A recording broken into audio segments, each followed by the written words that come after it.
அக்கா கோழி கால் வேணும். குடுக்க முடியாதுப்பா. அப்படி சொல்லுடி என் ஓனர் பொண்டாட்டி. காலை நீ வாங்கிட்டு போயிட்டா உடம்ப யார்கிட்ட விக்கிறது? ஆட ஓனர் மூஞ்சி, காலை மட்டும் ஏன்டா கேக்குற? கால்ல தாண்டா கால்சியம் சத்து இருக்கு. அதுக்குதான் கோழி காலை சூப் வச்சு குடிக்கிறாங்க. அப்படி குடிச்சாதான் எங்க எலும்புக்கும் நல்லது, சளியும் பிடிக்காது. அப்படியா ஓனர் பொண்டாட்டி?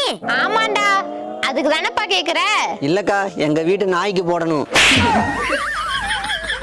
நாய்க்கா? அவன் நாக்க நாயுருவி செடியை வச்சு தேய்ச்சி விடுடி.